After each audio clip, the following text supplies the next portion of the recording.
بسم الله الرحمن الرحيم الحمد لله رب العالمين والصلاة والسلام على محمد وأهل بيته الطيبين الطاهرين اللهم صل على محمد وآل محمد وعجل فرجهم.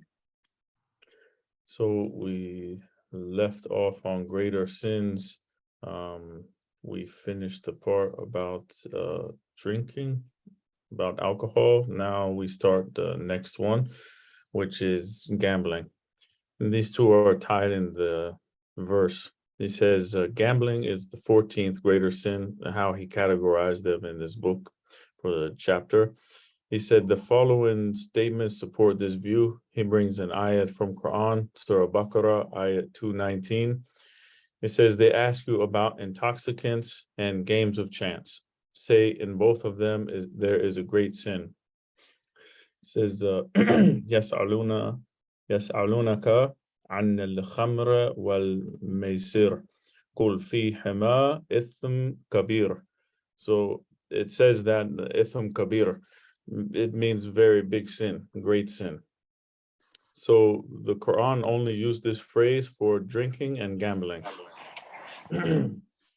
We have narration he brings from Fadl ibn Shahzan, from Imam Rida alayhi salam, that also included gambling with the greater sins. Similarly, he says gambling is clearly mentioned as greater sin in the tradition of Imam Sadiq alayhi salam. There's hadith from Imam Rida alayhi salam also, which it may be referring to that one, but there's a discussion between him and the Abbasid Caliph, where he lists 30 greater sins. So drinking alcohol and also gambling are mentioned there. But let's see, he mentions another hadith from Imam Sadiq alayhi salam. It says, it's reported that Imam Sadiq alayhi salam told his companion Abu Basir that it's haram to sell chess. It's haram to spend the income of this sale. To keep chess, the board and the pieces, in one's possession is tantamount to kufr, disbelief. To play chess is equal to ascribing partners to Allah, shirk. It's a sin even to salute or give salam to someone who plays chess. One who touches it in order to play it, it is as if he has contaminated his hands by touching pork. So this is narration from Imam Sadiq. This is one of the tools of gambling is chess. We'll talk more about it in this. Have to refer to your marja, because some maraja allow it due to whatever reasoning they have come to. If that particular marja allows, for example, I know that Sayyid Khamenei allows chess, but I'm not sure, I have not seen any of the other prominent maraja say that it's permissible, they don't allow. But maraja are vast, there's many of them, so I'm sure there's probably other ones that go with Sayyid Khamenei, and then other ones go a different way. So we have to refer back to marja. But in this book, he is bringing narrations of what the imams have said about chess. Maybe some have, have their own opinion of other things. That's a different topic. So just to bring that in case someone says, oh, well, we see that one of the Maraja, they allow chess. Yes, maybe some of them do. But in this book, we're just bringing the narrations, and the author of the book is against the idea of playing chess, and he brings narrations to support his view. If you want to see the other view, you would have to go delve into that and find out from their office why they allow it and why they do not accept these narrations. So he says the same tradition is recorded in one of our famous books by Sheikh Saduq, Man La Yahduru Faqih, one of our 4 canonical books that we have in Shia Islam.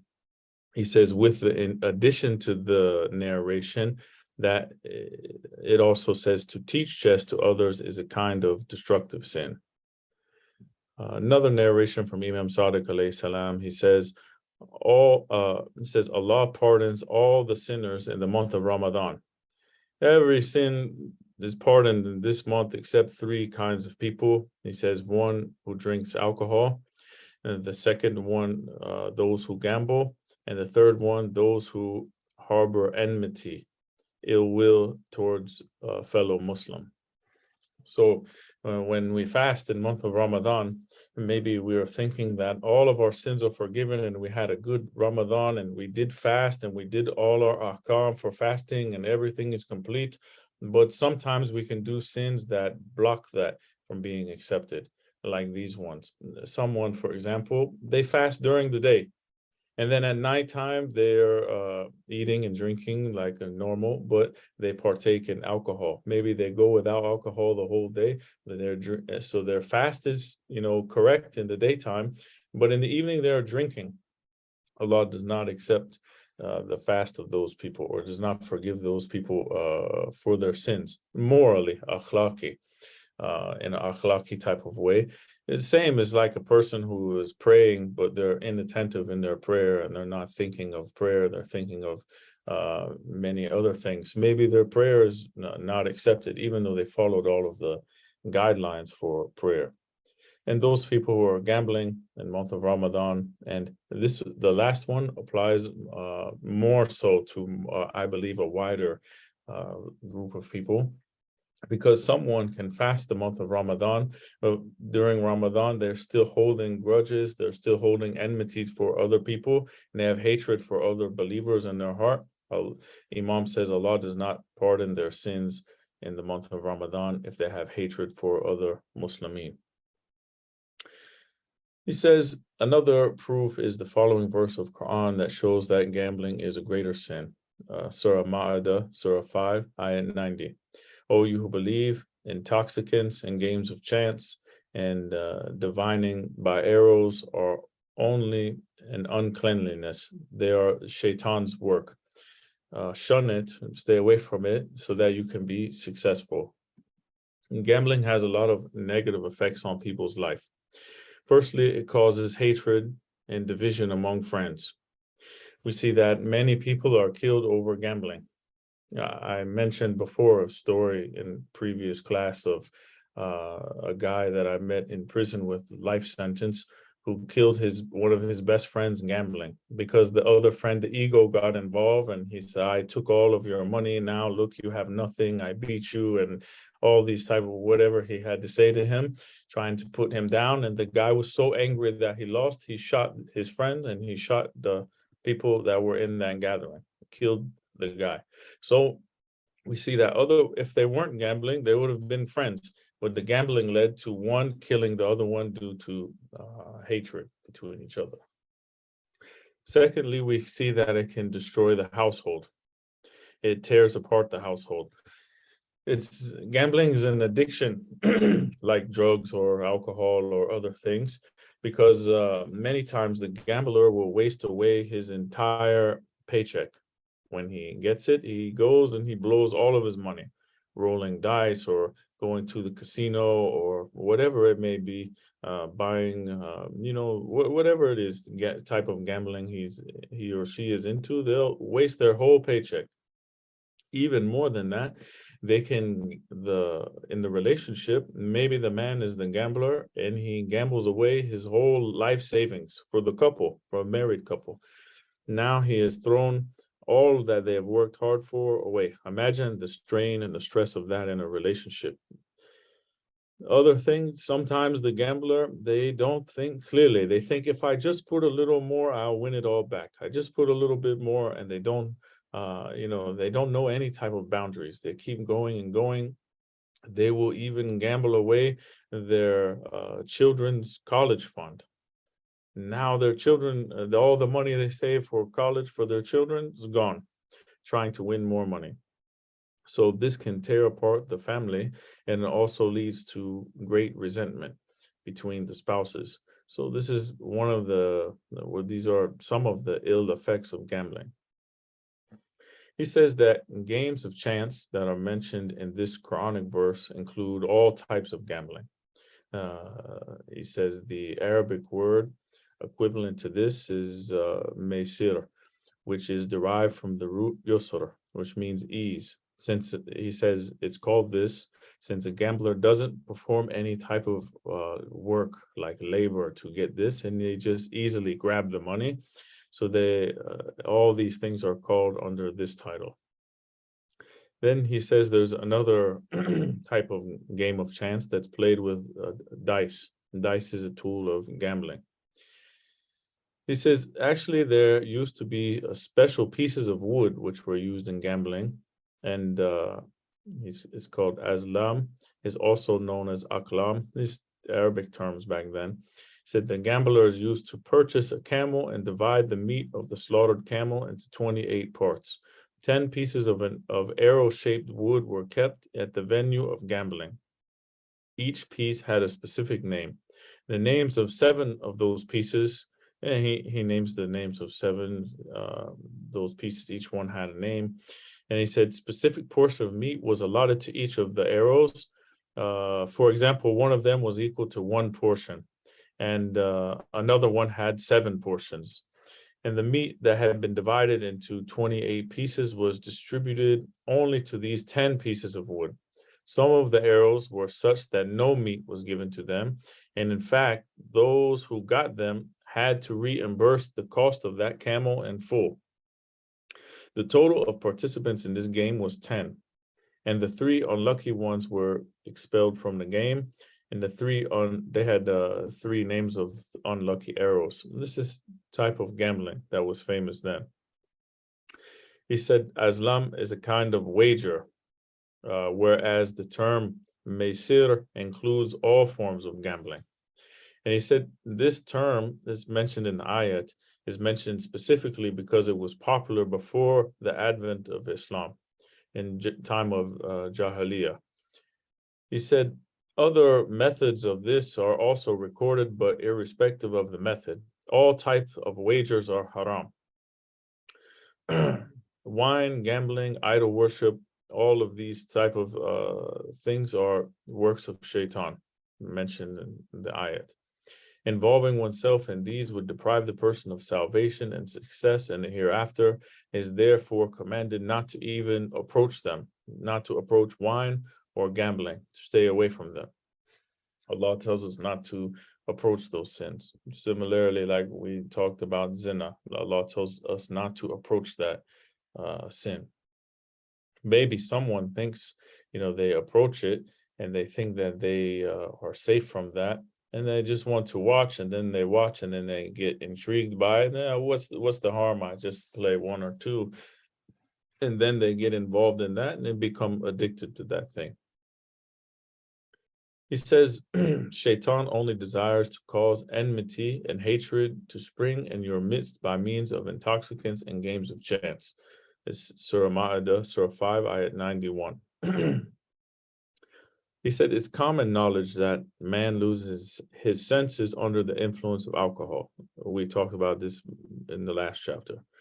And in this condition, he behaves erratically. He doesn't behave like himself. He's going to make, enmity between people because of his behavior. Maybe the person is drinking, they're going to act, not their self, and they're going to do things that are rude to other people because they don't care. They don't care what they say or what is said about them. And he says that people who drink are also known to even commit murder with their own family and their own friends.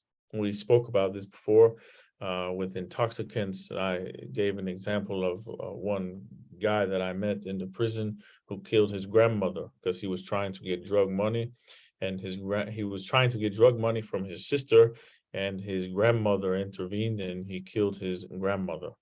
And people are not thinking clearly when they're on these type of drugs and alcohol. So he says, as far as gambling is concerned, enmity between the participants is the most natural outcome in a game of chance. The person who loses his money to his opponent is bound to resent him and have a feeling of vengeance. And there is bound to be a winner and a loser. There's some people, very sore losers. They cannot handle defeat, and the ego is crushed, and they will resort to fighting. most of the, for example, in the prison system, most of the fights that were taking place were because of that, because of gambling. They gamble with cards, gamble with basketball, gamble with something, and most of the fights, if I can say 80% of them, were due to gambling.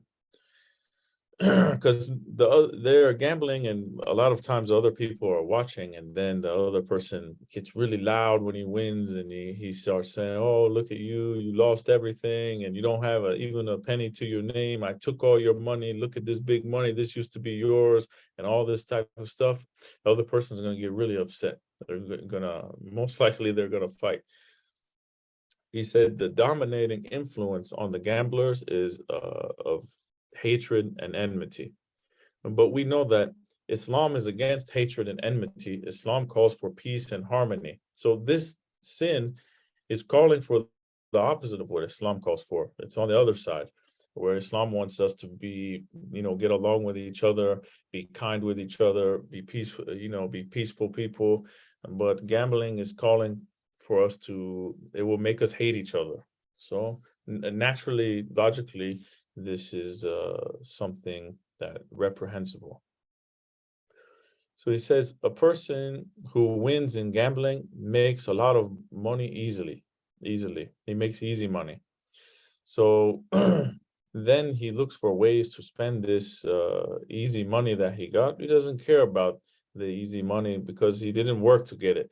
If someone works really hard to get money, they'll think about how they spend it.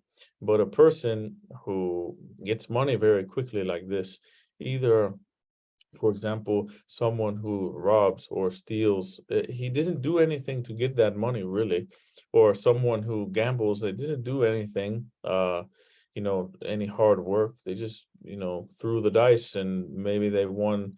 Let's say they won $100,000 by throwing the dice. They don't really care about that money because it's just something they just got. So they'll spend it on all sort of things, self-indulgence. He's saying maybe they'll go be extravagant. He says, in fact, profit from haram means paves the way towards further unlawful evils. Enmity is the characteristic of all gamblers, or actually he mentions the greed. The greed is the characteristic of the gamblers, the unsatiable greed, the one that they never are satisfied and they want to keep winning more and they want to keep gambling more.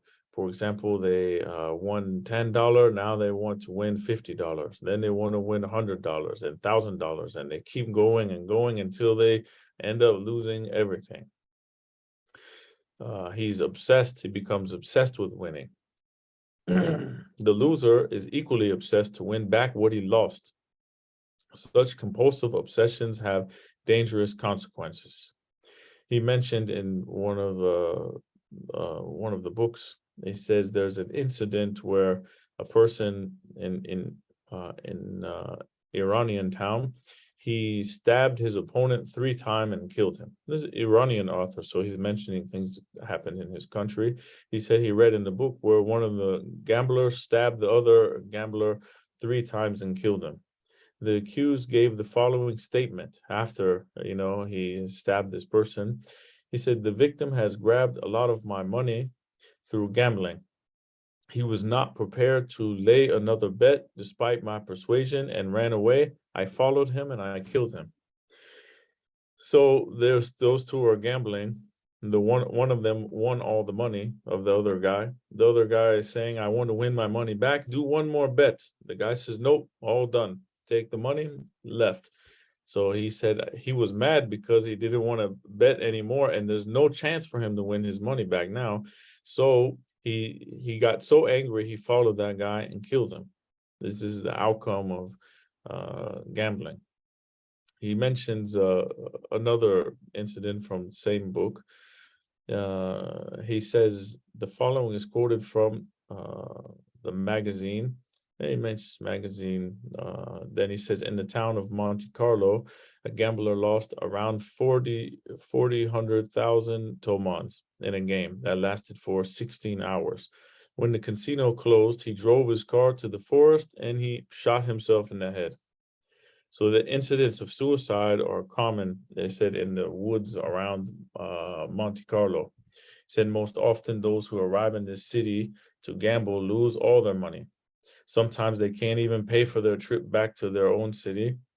So they go to the woods and they commit suicide. So this is other ill effect of this. Maybe the person, we can give scenario that the man went and gambled all his money away, and he gambled his life savings away, and his kids' college tuition is gone. He has nothing left. Then he knows that he has to go back and face his wife and his children, and he can't do it. Mentally, he cannot do that. Money comes and goes. We can, if this happens to someone, they can earn it back. They can redeem themselves. But in that moment, someone gets so desperate and they have despair and they cannot face the situation. Some people would go and take their own life rather than face that situation. So this is one of the ill effects of gambling. It says that one of the casinos has decided to loan the return fare to those who lose all their money. So it happened so much that one of those casinos said, if you lose all of your money and you can prove that you lost all of your money and you have no way to go back home, then we'll pay for your ticket to go back home. Because they don't want them to kill themselves. They want to, at least for them to go back home, they have some time to think. Said one of the weekly magazines, he's quoting, this is an old book, so old magazine. It says suicides due to gambling are on the increase according to the available statistics. More suicides were committed in this year compared to the number in previous years. The casino owners have as a result named this as an unlucky year. In the previous year, 120 people committed suicide after losing in Paris. The people who make the statistics in America state that the cause of 30% of all of the crimes in that time was a result of gambling. So we see that those who gamble have high suicide rate, and also a lot of crimes come from this gambling. Another scenario, someone loses all their money, they're desperate. What do? They say, I need to get money. So they go and they get a gun, or they have a gun or a knife or something, and they rob. They go to the store, they rob the store. They see someone walking, they rob them, try to get more money because they've lost everything. A person who lost everything is desperate. They're unpredictable. There's no telling what they might do. And gambling is the root that put them in that situation. So if they would have avoided that, then they wouldn't have had to commit crime. They wouldn't, for example, go to jail for that crime, or they wouldn't take their own life, or they wouldn't have caused family problems by losing the money. All of these stem from this sin. So we can see why it's one of the greater sins. Everything that Allah forbids from us, there's reasons behind it. So these are just uncovering some of those. He said, it's noticed that most of the criminals, like robbers, pickpockets, and murderers, commit crimes after leaving their gambling places.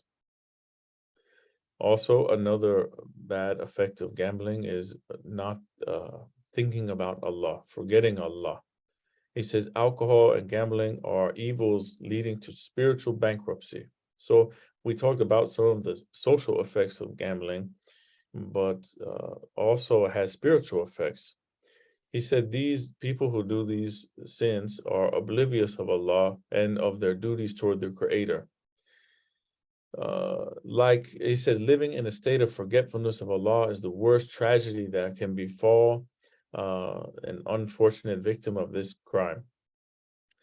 The same ayat 5, ayat 91, Surah 5, ayat 91 says, and to keep you off from the remembrance of Allah and from prayer. Those people who are, for example, are drinking, they are no state to remember Allah. They abandoned all their obligations. They are not praying. The same way, the person who is in gambling, he is so engrossed in what he's doing.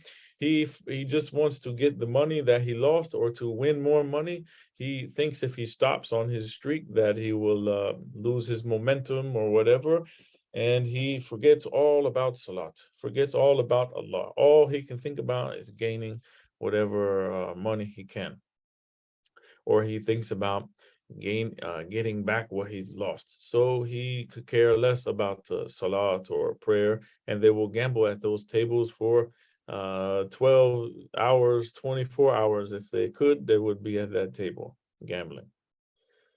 He said, in order to stress this point, Allah says in the same verse, will you then, in a question form, will you then desist? Like, will you stop now? Will you, we have told you this, like, won't you stop?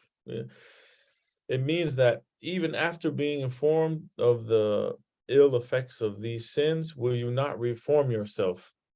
Allah is telling the people who are doing this, we are telling you this is a great sin. It has many ill effects. Will you keep doing it since we have informed you of it? But a lot of times people are well aware of the ill effects of a sin, but they continue doing it anyway, unfortunately. And when we have knowledge, it's different than when you don't have knowledge. When you have knowledge, you are held accountable. These verses come to your mind. You see the sin and you want to go towards that sin, for example, and the ayat pops in your mind about that sin. Narration pops in your mind about that sin, and you push all of that aside and say, you know what, I'm going to do it anyway because it looks fun. What is our answer to Allah on the day of judgment? And we have to answer and said, why did you do that? Did you not know? Did we not tell you in the ayat, won't you stop doing that? After we have told you these proofs, and what will we have to say? So we don't want to be in that situation. We don't want to face that. So we have to refrain ourselves. It says the next verse continues the emphasis, and obey Allah and the Messenger and be cautious. But if you turn back, then know that only a clear deliverance of the message is incumbent upon your messenger. Meaning that this argument is completed. The proof is been given. Now you can't say that you didn't have any warning. So it's not on the messenger to do anything else. He has delivered the message. The proof is there. The warning is there from Allah. It's on the person now to decide what he wants to do with it. We face these decisions every day. We see something. Do we want to do that or not? The decision is in our hands. Should we go towards that sin or should we refrain from that sin? The decision is there to make. We hear, for example, the call to prayer, or maybe alert on the phone, something, the salat. Do we want to make salat, or do we just say, I don't care about salat? All of these choices we are faced with many choices every day. The message has been given to us. It's up to us what we want to do with it. He says, there's a universal agreement among the mujtahideen that articles normally used in gambling should not be played with, even if one is not gambling. For example, it states here that I brought some fatwa from Ayatollah Sayyid Sistani, that some question answer about this topic. He says, what games are forbidden to play? This is the question. He says, playing chess and backgammon is absolutely forbidden, with or without betting. Unfortunately, we see this a lot. I would see this very common, that people are playing backgammon in the Middle East. And I used to ask, like, why is people, they don't know, or but they're playing it. It's one of the things that even are it's mentioned in narration, and also we see here that one of the top Maraja saying that is haram. He says, as for playing other games, then playing with them with the condition of gambling is forbidden. And one should avoid playing these games known as games of gambling. He says, he mentions dominoes, pool, shooting the pool, billiards, and card games, even without betting, as an obligatory precaution. So that they have to refrain from those from out of precaution. Any other game which is not considered a game of gambling and no betting is involved is permissible to play. So for the other games, we see that the condition of wanting to gamble with that makes that thing haram. But as a game that is not considered as a game of gambling and no betting is involved, then it's okay to play that. This is some of the guidelines. So we know the parameters in this. The other question was brought is buying and selling chess, backgammon, dominoes, billiard, and card games allowed. Sayyid Sistani mentions buying and selling gambling tools and instruments mentioned are forbidden. So if these things are used in gambling, they are tools of gambling. For example, we have narrations for chess and backgammon, which are very well known. But other things, maybe there's a new game that's used for gambling that wasn't played back then, but that game is specifically used for gambling. For example, I would sell a deck of cards, but this deck of cards, I know that these people are using this for gambling and they're going to play poker with those cards or something like this. And then you are selling a tool for them to go commit this greater sin. And if you didn't sell them that tool, maybe it would be harder for them to do that. So he said, when you sell a tool of gambling is haram. Another question, is it permissible to play games of chance, such as dominoes, billiards, and card games on electronic machine, computer, online, with betting or without betting? He said it's not permissible and is not treated, and it is treated the same as normal non-electronic gambling instruments. If played without betting, obligatory precaution, and if it is not permissible, any game that involves betting. So it doesn't matter if you're playing the game physically or you're playing the game online, for example. He says they're the same. Other question, some people play with gambling instruments other than chess and backgammon for enjoyment without placing any sort of bet. He says it is prohibited to play with all that is considered a gambling instrument, even without placing a bet. So this goes to urf, the common usage of things. So if something is commonly considered as a tool of gambling, then he says that you cannot play with it even without placing a bet. But if it is not seen as a tool of gambling, then it is okay to do that. He said, other question, is it permissible to play games without betting with those games which are not known as gambling games, such as Monopoly and other games that use dice, for example? He says there is no problem in playing with those games which are not known for gambling, even with the use of dice. So even though dice is a tool for gambling, if it's used in this, these children's games, they are okay, even though it has that tool, but everyone knows that is not a game of gambling. Or for example, cards, right? But you have Uno. Uno are same shape and same type of cards, but no one's playing poker with a Uno card, So these were some fatwa from Ayatollah Sayyid Sistani. Also, I have some from Ayatollah Sayyid Mudarrisi. He says, to bring a little diversity of what I could find, he says one of the questions is, what is the ruling on the following games? chess, cards, dominoes, billiards, games in which the dice is used, and many other new and innovative games. Sayyid says betting is forbidden, whether it involves any means of gambling or something else.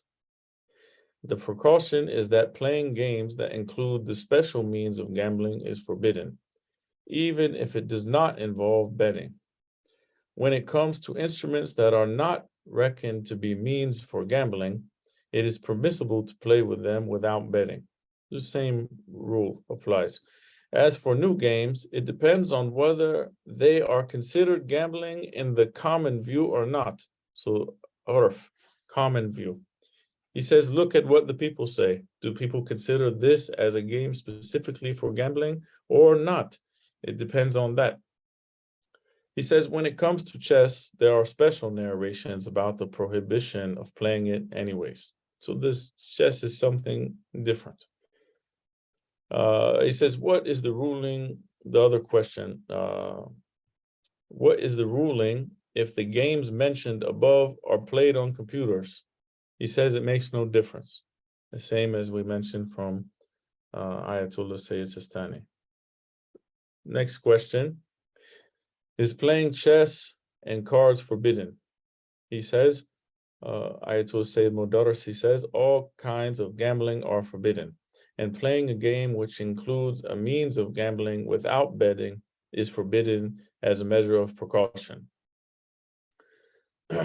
So, for example, playing one of those card games, if you could play, I don't know how these games work, but someone plays poker, for example, is a famous betting game, but they play without gambling. Or the other game, they throw it's this thing that spins around, I don't know the name of it, and they throw a ball in and it depends where it lands. And they say we're just playing to see who wins, but they don't bet anything. This is forbidden on a measure of precaution. He says, what is the ruling on playing billiards without betting? He says, if billiards is an instrument of gambling, then playing with it is forbidden even without betting. So he gives it to the person. Maybe billiards in one place, in one country, is seen that they only gamble with this shooting pool. But in other country or other place, it's just something that people do and they play, and no one really is looking at that as a tool of gambling. So he puts it in the hand of the follower to go to Earth to see how people see that. So that's how we can judge these things. So I think we have run out of time here.